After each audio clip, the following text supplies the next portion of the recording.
Un revenu de base n'est pas une aumône, ce n'est pas une assistance. Comme vous le dites, c'est un droit civil. C'est le droit de chaque personne à profiter du bien-être de la nation.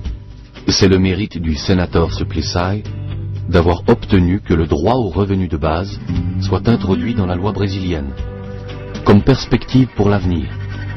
Dans quel pays peut-on envisager réellement l'introduction d'un revenu de base? Je pense que c'est possible partout, même en Égypte. Mais il faut l'aborder chaque fois autrement. On ne peut pas comparer le revenu de base égyptien avec les modèles que l'on peut développer en Europe. Mais je crois qu'il est important malgré tout de l'adapter aux conditions régnant en Égypte. Quel serait l'effet d'un revenu de base sur les Égyptiens? Il aurait un effet libérateur, car les gens sont à lutter pour leur survie. Et ils sortiraient de cette misère existentielle et envisageraient l'avenir tout différemment. Pour le moment, c'est de la survie pure. Monsieur Suplicy, pourquoi vous engagez-vous ainsi pour le revenu de base? Parce que je veux trouver la vérité. Alors,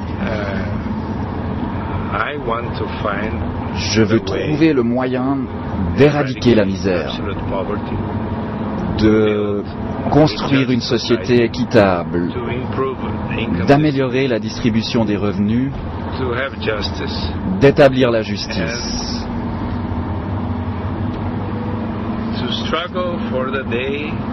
Je veux lutter jusqu'au jour où les hommes pourront tous se mettre à la table de la fraternité, comme l'a dit Martin Luther King dans son discours.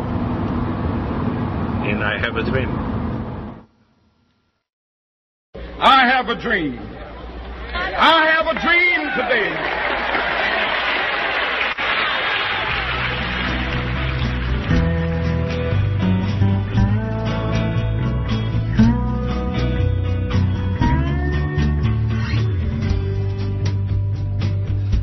On pourrait commencer avec un revenu de base pour les enfants.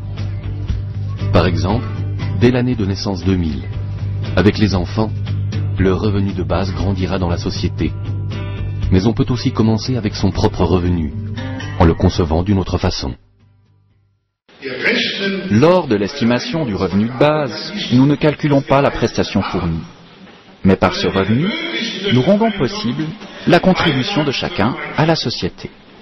Le travail que vous ou que d'autres exécutent n'a pas de prix, mais votre revenu le rend possible. On pourrait commencer par introduire le revenu de base dans une région. Par exemple, en Midi-Pyrénées. Ou dans une ville comme Tarbes.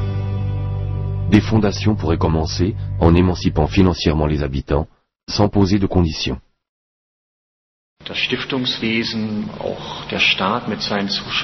Les fondations, de même que l'État et ses subventions, sont là pour financer une vie culturelle autonome et des œuvres sociales.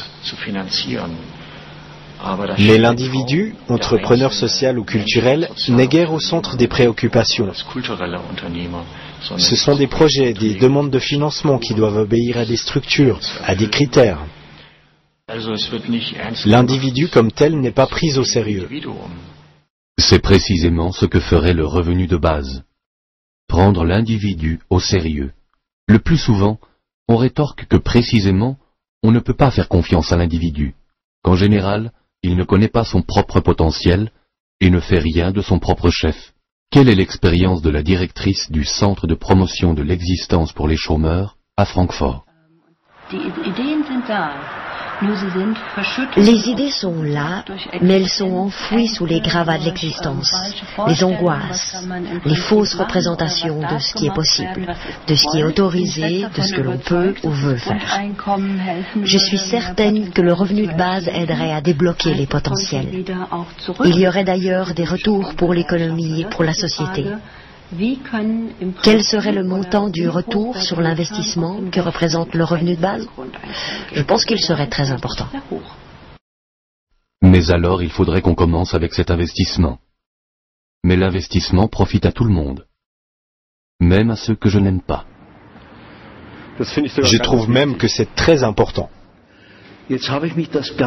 Toute ma vie, je me suis donné de la peine pour me discipliner, pour être performant, être capable d'une activité plus ou moins dotée de sens. Et les voilà donc qui se ramènent, ces jeunes gens qui n'ont aucune discipline. Et c'est à ceux-là qu'on devrait donner de l'argent. Mais c'est un scandale. À mon sens, c'est ce sentiment qui se cache derrière le refus du revenu de base. Mais comme ce n'est tout de même pas très chic de mettre cet argument en avant, on dit « Mais comment allons-nous le financer ?»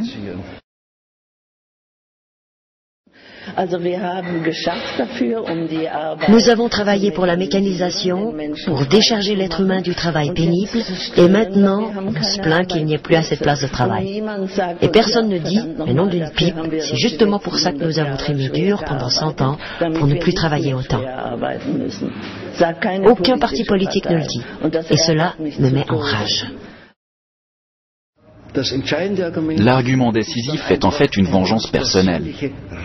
Il ne faut pas que ce soit mieux pour les autres que ça ne l'a été pour moi. Et cet esprit de vengeance est torpillé par le revenu de base. Mais alors, si je peux me débarrasser de cet état d'esprit, je ne fais pas seulement quelque chose pour le revenu de base, mais aussi pour ma propre santé et pour mes facultés d'être social.